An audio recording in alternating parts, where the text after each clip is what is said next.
Esse é o tema da mensagem de hoje. Jesus é tudo o que eu quero ser. Você pode declarar isso? Diga: Jesus é tudo o que eu quero ser. Sabe, se existe algo que a gente precisa perseguir, é sermos parecidos como Ele é nos tornarmos cada vez mais próximos de quem Ele é. Primeira premissa para a gente entender a importância disso é entendermos que é impossível sermos parecidos com alguém que a gente não conhece. Por isso, conhecer Jesus é o primeiro passo para se parecer com Jesus. Conhecer ao Pai é o primeiro passo para se enxergar como filho. Alguém está comigo? Diga amém. Como eu posso parecer com alguém que eu não conheço? Como eu posso ser um imitador de alguém que eu nunca vi fazer? Jesus, ele fala algo, e Paulo em alguns momentos fala sobre isso também, sobre imitadores. Paulo diz: sejam meus imitadores como eu sou de Cristo. Jesus diz: eu não faço nada que eu não tenha visto meu Pai fazer. Eu não falo nada que eu não tenha ouvido meu Pai falar. Irmão, guarda isso em nome de Jesus. O primeiro princípio é que eu não posso ser parecido com alguém que eu não conheço. E o segundo princípio que eu quero compartilhar nessa manhã é que eu não posso ser imitador de algo que eu não vi fazer. Faremos coisas grandes no nome de Jesus, mas para isso precisamos ver Jesus fazendo coisas grandes primeiro. Ele diz: vocês farão as mesmas obras que eu, e obras ainda maiores farão. O primeiro passo para fazermos algo ainda maior do que Jesus fez é vermos Jesus fazer. Alguém está comigo? Diga amém. O primeiro passo para nos tornarmos como Jesus é vermos face a face quem Ele é. A verdade é que em toda a história de Jesus a gente vê um princípio claro sendo estabelecido. Antes do ide, existe o vinde. Antes de Jesus declarar ide por todo mundo e pregar o evangelho a toda criatura, Ele diz: vinde a mim todos vós que estáis cansados e sobrecarregados. Irmão, guarda isso. A igreja não vai ser enviada por Deus antes dela ser recebida por Ele. Antes de Deus enviar a igreja para o mundo, Deus enviou o Espírito Santo para a igreja. Jesus, ele aparece para os discípulos antes dele voltar para o Pai. Ele diz: olha, vocês pregarão o evangelho, vocês vão curar os enfermos, vocês vão libertar os cativos, vocês vão transtornar o mundo. Eu estou parafraseando aqui. Vocês vão mudar a história, vocês vão gerar milagres, vocês vão ser canal de vida, vocês vão pregar em Jerusalém, Judéia, Samaria, até nos confins da terra. Mas ele fala o seguinte: mas permaneçam até que venha sobre vós o revestimento de poder. Irmão, olha para mim. Jesus está ensinando algo que é poderoso e aí a gente não pode negligenciar. Ele está dizendo: vocês vão falar no meu nome, mas antes recebam uma porção de quem eu sou. Vocês vão profetizar no meu nome, mas antes recebam uma nova porção de quem o meu Pai é. Quando Jesus está dizendo: vocês vão fazer isso, isso e isso, mas permaneçam até que venha sobre vós, Jesus está dizendo: não ouse falar em meu nome sem carregar quem eu sou. Não ouse tentar fazer as obras que eu fiz sem ser revestido do Espírito que eu fui. O que Jesus está ensinando para a igreja, irmão, é zelo. É o zelo de um pai que está dizendo: você não vai conseguir destruir as obras do inferno se você não for antes cheio das realidades dos céus. Você vai se machucar, você vai se frustrar, você vai se ferir, você vai se perder. Igreja, olha para mim. Tem muita gente que se feriu no meio do caminho porque quis se envolver com coisas espirituais sem ter se tornado um homem espiritual. Tem muita gente que se frustrou com os sonhos de Deus porque tinha expectativa de viver coisas de Deus sem nunca ter nascido de Deus. A igreja é revestida de autoridade no nome de Jesus para enfrentar inferno, principados, potestades e todos os inimigos que possam vir contra nós. Mas para ser parte da igreja, eu preciso ser parte do corpo. E para ser parte do corpo, eu preciso estar debaixo de uma aliança com Deus. E para estar debaixo de uma aliança com Deus, eu preciso ter sido salvo por Jesus. E só há um caminho para que isso aconteça: se nós o confessarmos como o único e suficiente Salvador. Se formos mergulhados nas águas do batismo, se nós nos arrependemos de quem nós nos tornamos, para que possa nascer quem Deus sempre quis que a gente fosse. Alguém está comigo? Diga amém. John Stott diz que uma das razões pelas quais o nosso evangelismo fracassa muitas vezes é porque não parecemos com Cristo que proclamamos. Demorei 17 anos para me abrir para o evangelho. E a maior crise que eu tinha com os evangélicos e com a igreja é que os funcionários que a gente já teve na nossa casa que mais deram problema eram evangélicos. Alguns dos amigos mais problemáticos que eu estudei eram evangélicos. Então, quando me apresentaram à igreja evangélica, eu já conhecia o mau testemunho de quem se dizia fazer parte dela, mas não era uma expressão dela. Irmão, guarda isso. Às vezes é melhor o não conhecimento do que um conhecimento frustrado. Você já ouviu falar de Jesus? Não, eu não ouvi, é uma página em branco. Você já ouviu falar de Jesus? Eu conheço algumas pessoas que falam o nome dele, eu não tive uma boa impressão. Às vezes é mais fácil a gente falar de Jesus para quem nunca ouviu falar do que falar de Jesus para quem não quer mais ouvir falar. Você está comigo? Diga amém. Estava conversando com um amigo do mundo esses dias, ele falou algo que eu achei tão engraçado. Ele falou: irmão, Jesus é maravilhoso, o problema é o fã-clube dele. Eu não tenho dificuldade de querer esse Jesus que vocês falam, eu tenho dificuldade de querer o Jesus que vocês mostram, e isso é uma realidade.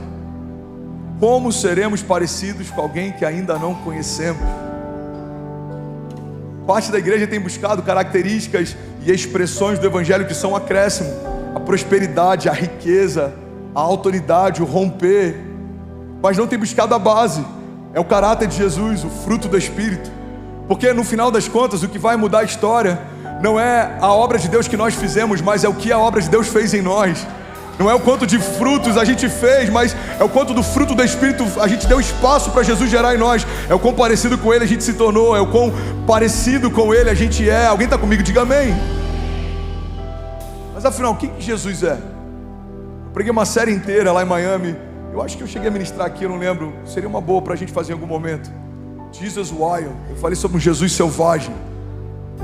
Porque me apresentaram um Jesus católico e ele tinha características dos pintores que pintaram ele na época renascentista: olhos azuis, cabelos louros. Me apresentaram Jesus evangélico e ele tinha muitas características dos pastores que me apresentaram. Mas em algum momento eu comecei a ter experiências com Deus e Deus me apresentou o Jesus de Deus. E ele é despido de qualquer camada de religiosidade, ou qualquer paradigma, ou qualquer ideia que a gente possa ter a respeito de quem ele é. Irmão, o Jesus de Deus, ele é diferente do Jesus da religião. O Jesus de Deus, ele é despido de qualquer camada de religiosidade. O Jesus de Deus, ele é manso, mas ele também é selvagem. O Jesus de Deus, ele é uma mistura de amor e fúria. É um amor pelo pecador, mas é uma fúria contra o pecado. O Jesus de Deus, ele andava sobre as águas, ele curava enfermos, mas ele também fez de todo o inferno um espetáculo público, triunfando sobre eles na cruz. Ele era indomável, mas ele também era irresistível.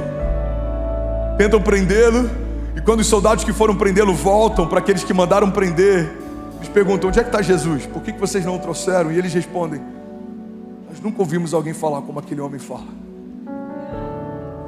Era tão irresistível ouvir Jesus falar que até aqueles soldados que foram prendê-lo não conseguiram prender alguém que falou com eles de uma forma que ninguém jamais tinha falado. As parábolas que Jesus usava, algumas delas faziam parte da cultura da época. Mas por que Jesus falando era diferente? Porque muita gente falava sobre filiação, ele era o Filho de Deus. Muita gente falava sobre renovo, ele era a expressão do renovo de Deus. Muita gente falava sobre milagres, ele era o milagre. Irmão, Jesus era tudo aquilo que a religião falava. A diferença é que a religião só falava, Jesus expressava o que falava. A Bíblia diz, ele ensinava como quem tinha autoridade. E a história de Jesus é uma expressão clara de que não é sobre falarmos de Deus, é sobre nos tornarmos uma expressão de Deus. Os religiosos falavam em nome de Deus, redimiam pecados em nome de Deus, recebiam pagamento para liberação de pecados, cobrança de indulgências e tantas coisas que a religião já estabeleceu. Mas Jesus, não. Ele se abaixa no meio de uma tarde turbulenta, onde pessoas querem apedrejar uma mulher que foi pega em meio ao adultério, e ele escreve algo que ninguém sabe o que foi na areia, e ele estabelece um marco na história. Ele diz: se alguém não tem pecado, atire a primeira pedra. Pouco a pouco os acusadores foram saindo, até que ele vira para aquela mulher e fala: onde estão os teus acusadores? Todos foram embora. Então agora vá e não peques mais. A religião exigia que o homem fizesse algo para merecer Deus. Jesus fez algo para que mesmo sem merecer, recebêssemos Deus. Ele é a justiça de Deus.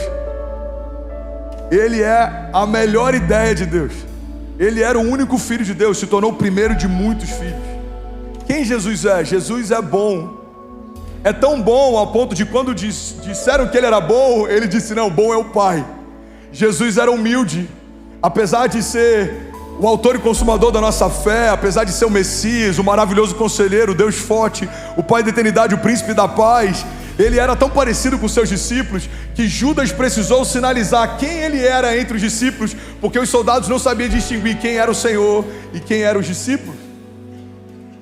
Ele era manso, mas ao mesmo tempo ele era firme. Pedro afunda e a Bíblia diz que imediatamente ele estende as mãos, mas logo depois ele exorta: homem de pequena fé. O fato dele ter compaixão com os nossos erros não fazia com que ele fosse omisso com a nossa correção. A religião normalmente exorta e depois abraça. Jesus abraçava e depois exortava. Você está comigo? Alguém recebeu algo de Deus? Se for para Jesus, você pode celebrar. Aleluia! Aleluia! O conceito de humildade,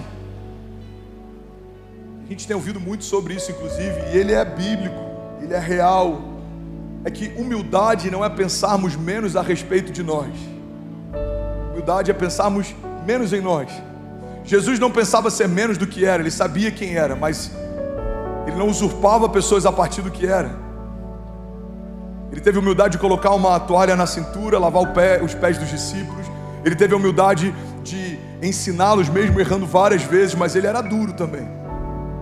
Chega um momento que ele entra no templo e ele vê pessoas fazendo comércio na casa do seu pai. E algumas pessoas falam: pastor, não é a mesma coisa que a gente faz hoje, tendo uma lojinha na igreja. Não, Jesus não ficou escandalizado com uma store na igreja. Jesus ficou escandalizado porque pessoas que vinham de longe precisavam trocar dinheiro para poder comprar animais que ofereceriam como sacrifício. Viram nisso uma oportunidade e agora começaram a estabelecer casas de câmbio. Pessoas começaram a fazer comércio dentro daquilo que as pessoas viam em busca como uma jornada de fé. Isso é uma oportunidade. Então começou a se tornar um business. Quando Jesus olha para aquilo, ele se revolta a ponto de virar a mesa. E ele pega um chicote, ele vai para cima daqueles que estavam corrompendo a pureza do templo. Irmão, olha para mim, não há no Evangelho nenhum relato de nenhum dia que Jesus entrou num prostíbulo, por exemplo, revoltado com as prostitutas. Não há um relato de nenhum dia que Jesus entrou num bar, revoltado com os beberrões. E a minha pergunta para você é: por que Jesus não se revoltou com eles, mas se revoltou com os sacerdotes e os homens do templo? E a resposta é: porque daqueles que vivem na carne se espera obras da carne, mas daqueles que falam em nome de Deus se espera uma expressão de Deus. A regra é mais alta, a expectativa é diferente. O que esperar de alguém que não nasceu de novo? As obras da carne. Esperar de alguém que fala em nome de Deus? A expressão de quem Deus é.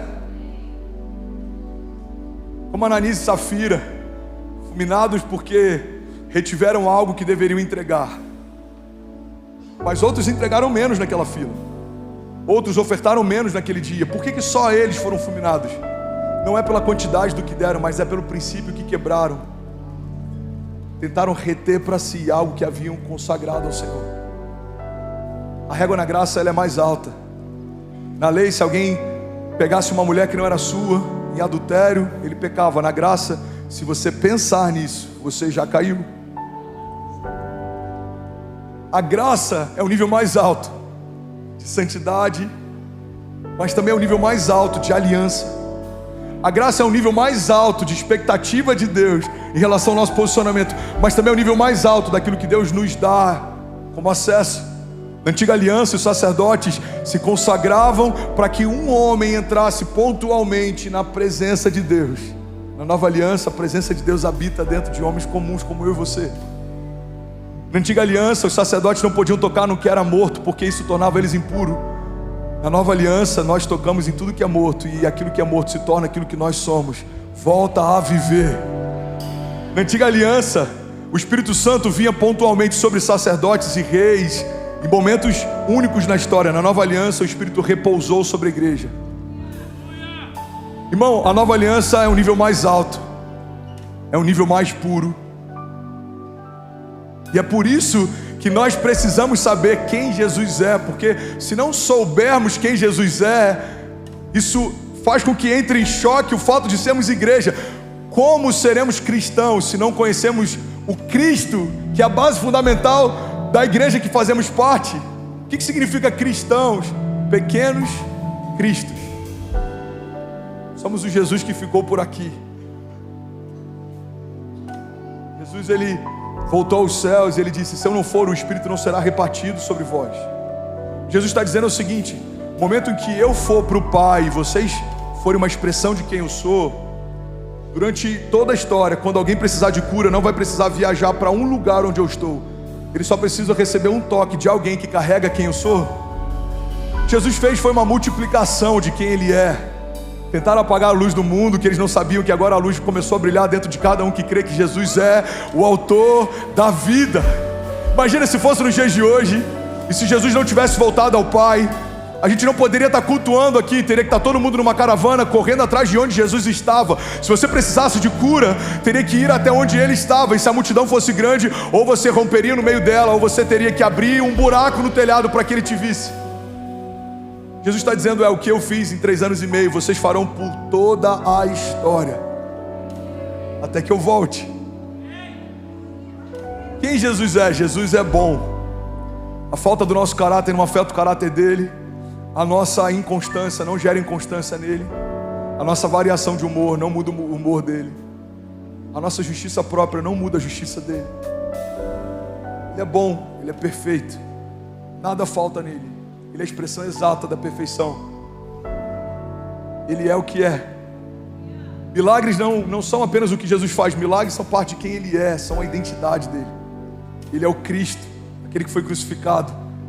Ele não só veio revestido de glória, como Ele se despiu de toda ela para ser morto como pecado.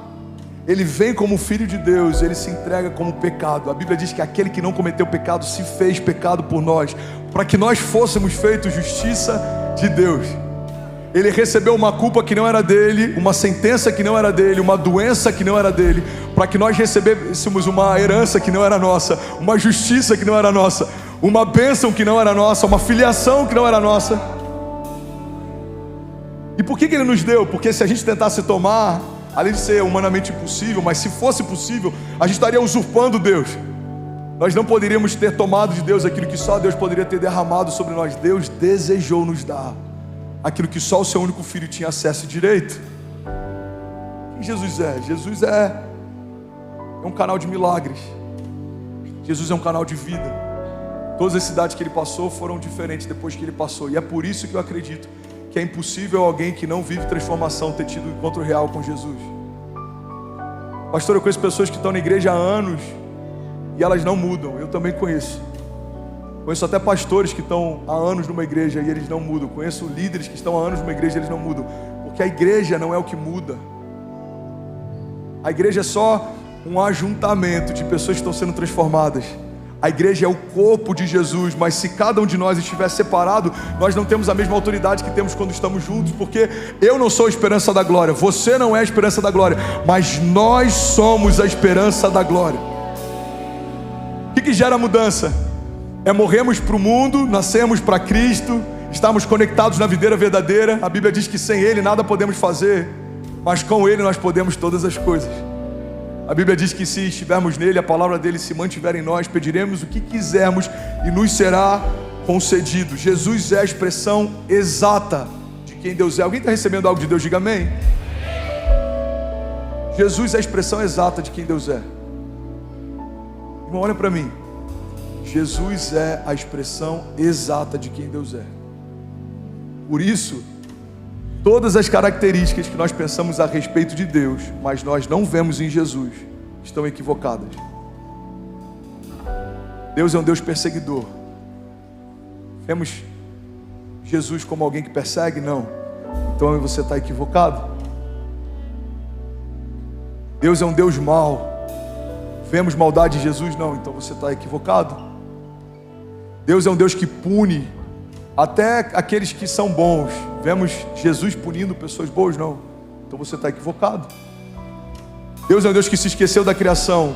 Vemos Jesus se esquecendo da criação, até o último momento foi obediente, se entregou à morte, morte de cruz, como uma ovelha indo em direção ao seu matadouro, não disse nenhuma palavra. Vemos isso em Jesus? Não.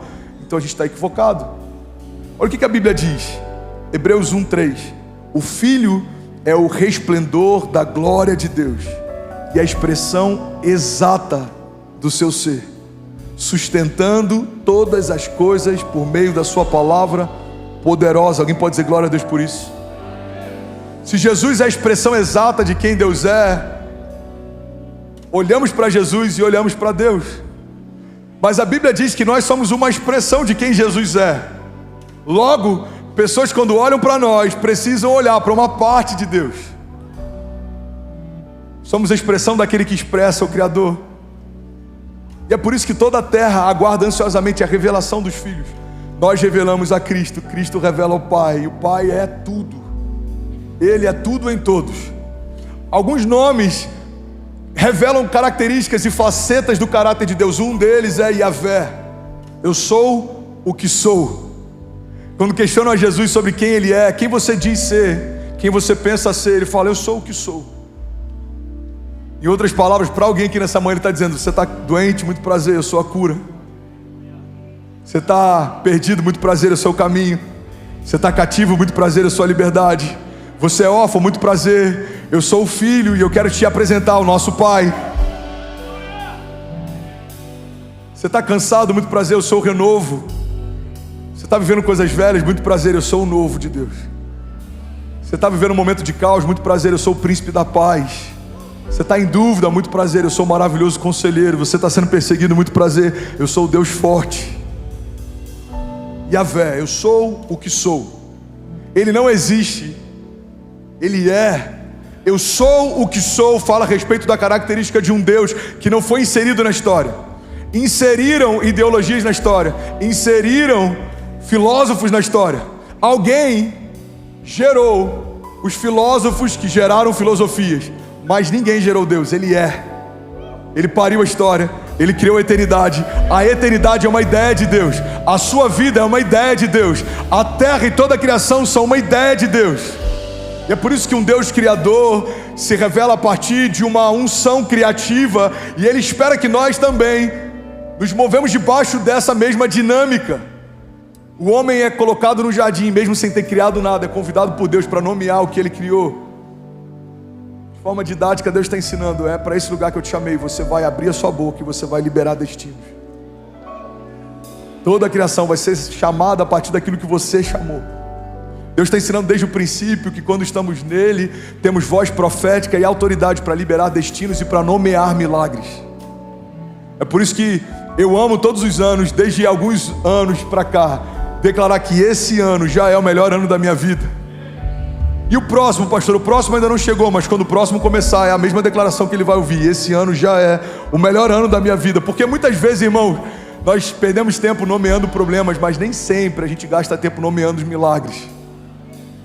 Esse é o ano do romper, esse é o ano da promessa, esse é o ano da multiplicação, esse é o ano da aceleração, esse é o ano do transbordo, esse é o ano das portas abertas, esse é o ano do mover de Deus, esse é o ano do agir de Deus, esse é o ano do favor de Deus. Alguém aqui comigo nessa manhã? Outro nome que revela o caráter de Deus, se for para ele, você pode fazer melhor.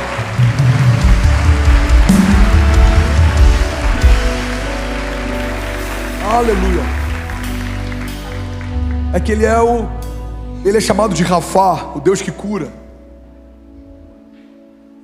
Rafá, o Deus que cura. Irmão, olha para mim, existe uma teologia caída dentro da igreja que acredita que Deus coloca doenças em nós para tratar o nosso caráter. Quando a gente não conhece quem Deus é e como Deus faz, a gente pode atribuir para Ele obras que não são dele. É por isso que quando Jesus ele repreende a tempestade, Ele está dando um sinal claro de que aquela tempestade não foi enviada pelo Pai, porque o Filho jamais repreenderia algo que o próprio Pai fez. Quando conhecemos o caráter de Deus, sabemos o que vem de Deus e o que não vem. Logo, sabemos o que repreender e o que abraçar. Alguém comigo aqui, diga amém. Conselho prático, existe uma palavra rema fluindo aqui nessa manhã, não se distraia. Se você está com sono, irmão, se posiciona melhor. Se você está distraído, fala para tua mente, hoje não. Mas existe uma palavra revelada sendo liberada aqui. Alguém vai pegar algo novo aqui. Você está comigo? Diga amém. Tem o segundo culto ainda, Vaz. Quando não conhecemos o caráter de Deus, muitas vezes abraçamos obras do inferno como se fossem um tratamento de Deus. Não, esse tumor foi Deus que colocou para tratar minha humildade. Eu estou tão humilde depois do câncer. Não. Esse Deus que te apresentaram não é o Deus real. Porque eu não vi na Bíblia algum momento que Jesus tenha colocado uma doença em alguém para depois tirar. Isso é tão louco como imaginar que o corpo de bombeiros agora começa a colocar fogo em algumas casas para depois vir apagá-lo e falar: olha, a gente salvou você no seu momento mais difícil, mas isso foi para tratar o seu caráter. Não é assim que Deus faz. Deus não é aquele que coloca doenças, Deus é aquele que remove elas. Deus não é aquele que... Você crê nisso de verdade? Em toda a história bíblica, pessoas doentes foram curadas por Jesus, mas em toda a história bíblica não vemos um relato de alguém sarado que foi feito doente por Jesus. Jesus então, colocando a mão nele, recebeu a lepra. Não, isso não acontece. Vemos na antiga aliança homens se tornando leprosos por causa de um juízo de Deus, mas na nova aliança vemos lepra saindo por causa da graça de Deus. A nova aliança revela um Deus que sara, que cura. Outra característica sobre Deus, e outro nome pelo qual a gente pode chamá-lo, é Elohim, Deus Supremo. Diferente do Supremo Tribunal Federal de algumas nações, em que homens são a última instância da justiça dos homens, Deus é o Deus Supremo e Ele é a última instância sobre qualquer coisa. A Bíblia diz que em Jesus foi depositada a plenitude e a autoridade sobre todas as coisas, inclusive na ressurreição dos mortos, para que em tudo tenha a primogenitura e a primeira parte. Ou seja, Ele é o cabeça de todas as coisas, Ele é o princípio de todas elas, Ele é o homem mais importante, Ele carrega o nome mais importante, não só sobre todos os principados e potestades, sobre todo tipo de ou qualquer tipo de autoridade, mas sobre a era presente e a era futura. A Bíblia diz que o nome de Jesus é nome sobre todo nome, não há um nome mais poderoso, não há alguém que carregue mais poder e autoridade, e é por isso que Ele é supremo. Não há um lugar mais alto do que o lugar onde Ele habita, não há um nome mais forte do que o nome que Ele carrega, não há nada mais poderoso do que quem Ele é. Alguém está comigo? Diga amém. Ele é o Deus Supremo, Ele é o El Shaddai, significa Deus Todo-Poderoso. Isaías 9,6, quando falava a respeito do anúncio do Messias, a gente leu sobre isso, a gente meditou sobre isso semana passada. Porque um filho nos nasceu, um menino nos foi dado, e Ele será chamado Maravilhoso Conselheiro, Deus Forte, Pai da Eternidade, Príncipe da Paz. Em algumas versões, na King James atualizada, ao invés de Deus Forte, Ele é chamado também de Deus Todo-Poderoso, El Shaddai. Declare com autoridade, diga: Ele é o Deus Todo-Poderoso. O que é o Deus Todo-Poderoso? Dependendo da forma que a gente analisa, isso é ainda mais forte do que Deus forte, porque um Deus forte é um Deus que tem força, mas o Deus Todo-Poderoso é o Deus que pode todas as coisas. Todo poder habita nele, todo poder emana dele. Ele pode todas as coisas. E a Bíblia diz que se crermos, todas as coisas também estarão disponíveis, porque tudo é possível ao que crê. O sangue de Jesus tem poder. Meus lindos, grava o backup do áudio de alguma forma, nem que seja de celular. Existe algo poderoso sendo liberado aqui hoje. Ninguém vai frustrar isso. Ninguém vai frustrar isso. Que sejam envergonhados os inimigos de Deus, que caiam por terra, que todo levante cesse, que toda resistência pare em nome de Jesus. Se você crê nisso, diga amém. Nem que eu tenha que pregar plenos pulmões, a gente vai ouvir o que Deus quer falar hoje, amém? Ele pode todas as coisas, e nós podemos também todas as coisas nele. O que significa poder todas as coisas?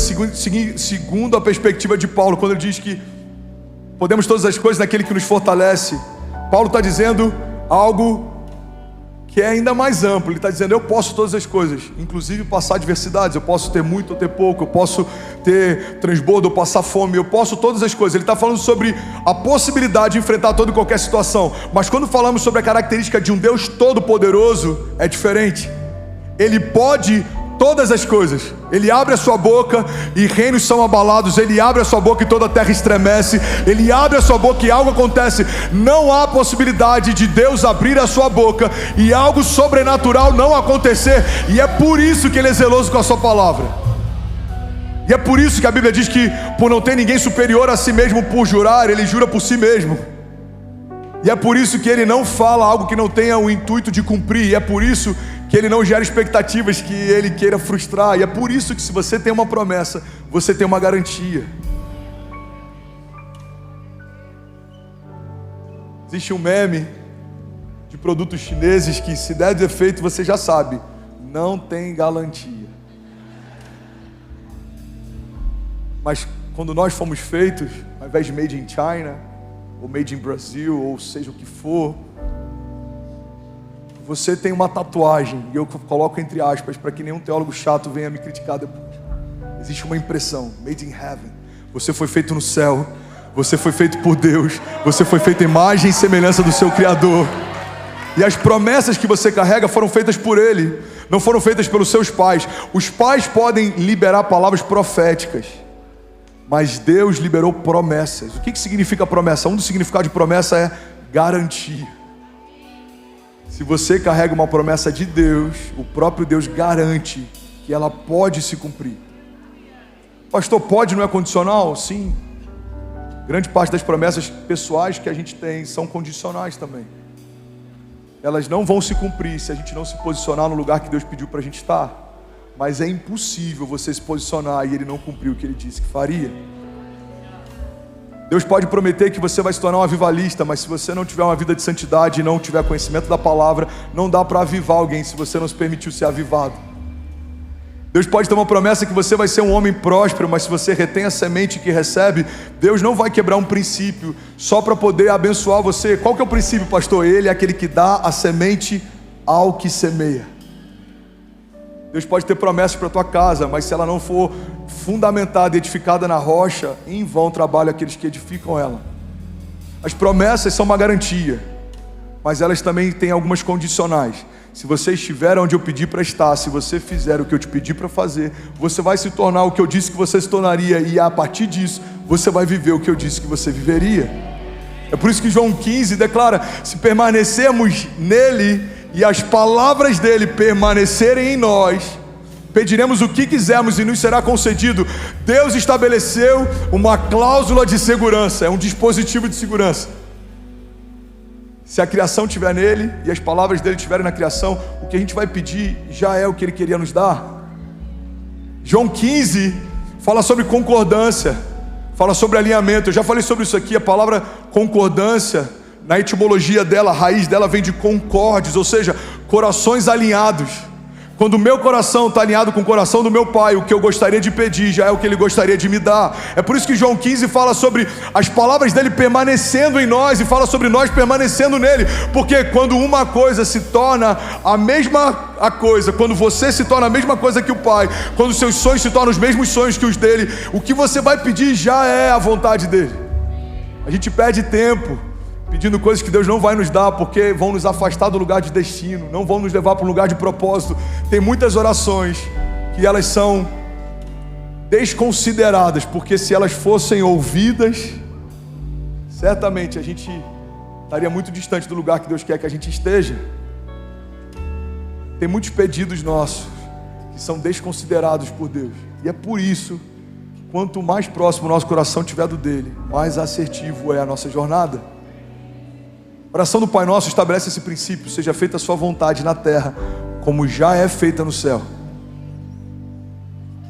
Ele é o Deus Todo-Poderoso, Ele é o Deus que cura, Ele é o Deus Supremo, e Ele também é o Jeová Jireh, Ele é o Deus que provê. Toda fonte de provisão do povo de Deus emana de Deus. Toda provisão de quem não é de Deus vem de qualquer outra fonte, menos Deus. Pode ser mamon, pode ser do seu esforço, pode ser da sua estratégia, mas o povo de Deus é provido por Deus. E todas as vezes que a gente busca uma provisão que não vem de Deus, a gente fica ansioso. Se não me engano, Billy Graham diz que o motivo da nossa ansiedade é porque colocamos a nossa expectativa em qualquer coisa menor do que Deus. Eu estou ansioso com uma porta de emprego. A minha expectativa está o quê? Num currículo ser aprovado ou não. Eu estou ansioso com um novo governo. A minha expectativa está na gestão de alguém. Eu estou ansioso com os meus líderes para que eles possam me ver. Eu estou preocupado com um chamado de um homem ao invés de um chamado de Deus. Todas as vezes que nós colocamos a nossa expectativa em algo natural, nós estamos suscetíveis à ansiedade. Mas quando a gente estabelece Deus como nosso único provedor, Ele se torna a única fonte de provisão. Então os meus olhos não estão mais na economia, na geografia, nas circunstâncias, nas promessas. Os meus olhos estão na fonte. Ele é a provisão, Ele é a garantia. É dele quem vem todo o recurso, é dele que vem toda a fé, é dele que vem toda a sabedoria, é dele que vem todo o amor. A Bíblia diz: nós amamos porque Ele nos amou primeiro. Ele é o autor e consumador da nossa fé. A Bíblia diz que aquele que pede sabedoria de Deus recebe livremente. Ele é o autor da sabedoria. Então tudo que eu preciso está nele. Ele é o provedor, inclusive e principalmente de recursos financeiros. A palavra riqueza ou o conceito dinheiro é tratado mais vezes no Evangelho do que vários outros termos que a gente acha que são mais espirituais. Tem muita gente que, por não ter uma visão alinhada a respeito de riquezas do tipo de Deus ou prosperidade bíblica, ama Jesus, mas se perde na jornada porque tem essa área desalinhada. Tem muita gente que não vive a prosperidade do tipo de Deus porque fecha o seu coração para princípios de Deus, como principalmente ligados a ofertas e dízimos. Generosidade é uma expressão de quem Deus é. Generosidade é parte do caráter que Deus tem. Ele é o Deus provedor. Você pode declarar isso. E essa declaração é tão forte, principalmente nos dias de hoje, principalmente no lugar que a gente está. Declare com autoridade. Diga: toda a provisão que eu preciso está disponível em Deus. Diga: Ele é a minha provisão, Ele é a minha segurança, Ele é a minha única fonte. Alguns confiam em carros, outros confiam em cavalos. Diga: alguns confiam em governos, outros confiam na economia, mas nós confiamos no Deus da nossa salvação. Nada vai faltar sobre a minha casa, sobre os meus filhos e sobre os filhos dos meus filhos. Você pode celebrar Jesus no seu lugar. Aleluia. Aleluia. Eu preciso correr. Eu só tenho 5 minutos. Alguém consegue ouvir mais 5 minutos dessa mensagem?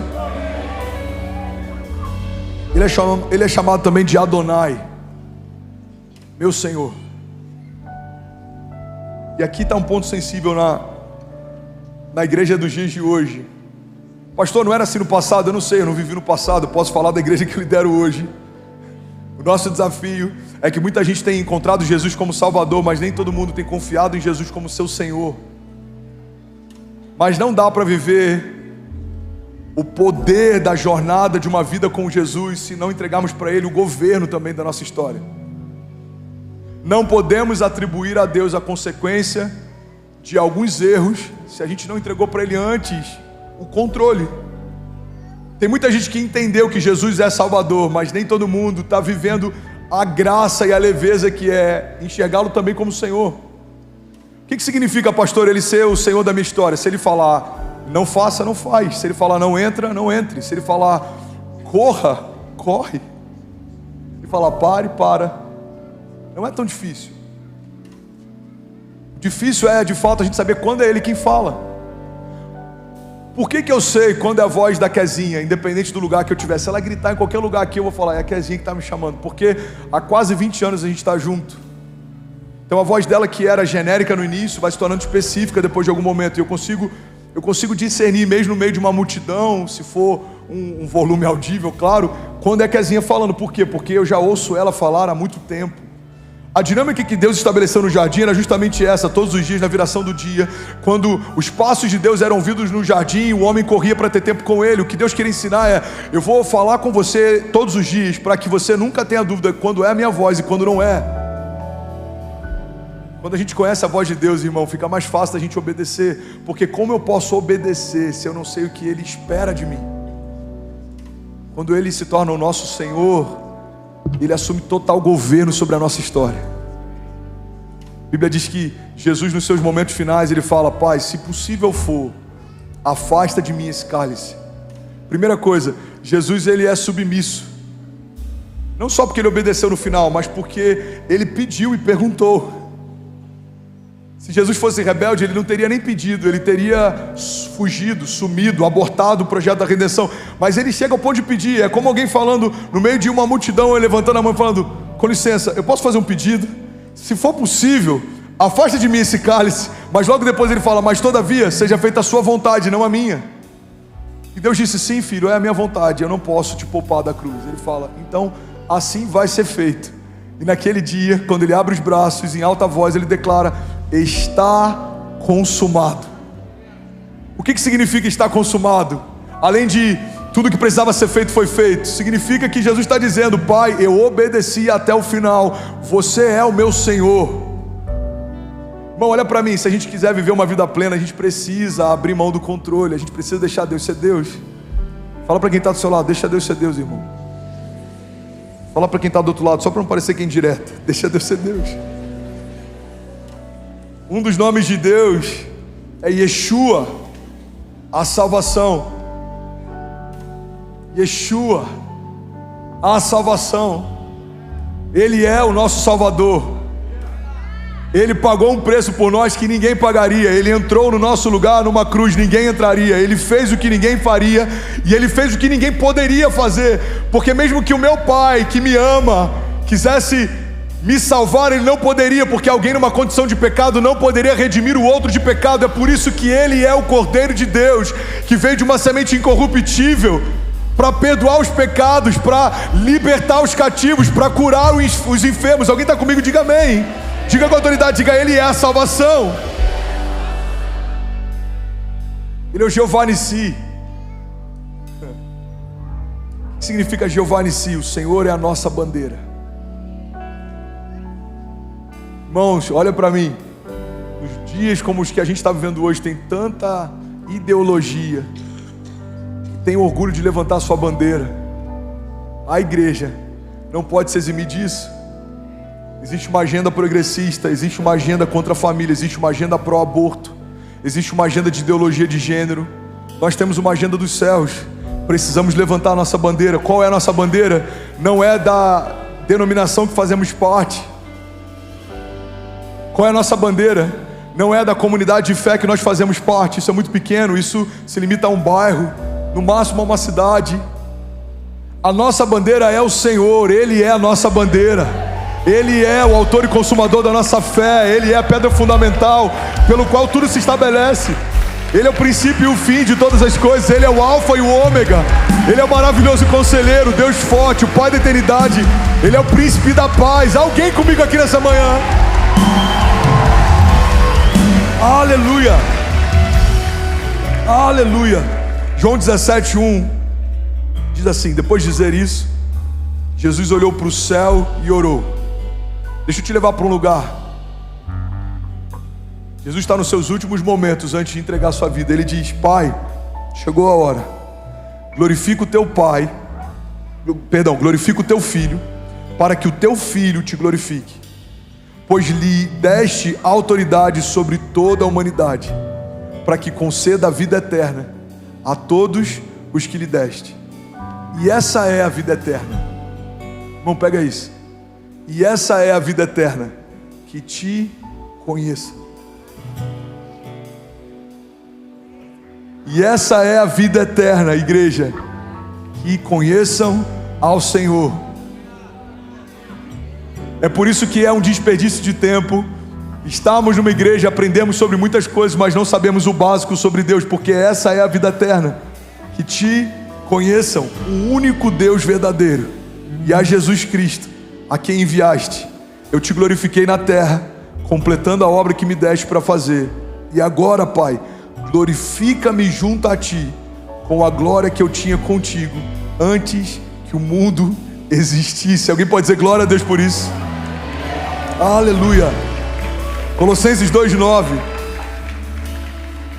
Pois em Cristo habita corporalmente toda a plenitude da divindade, e por estarem nele, que é o cabeça de todo o poder e autoridade, vocês receberam a plenitude.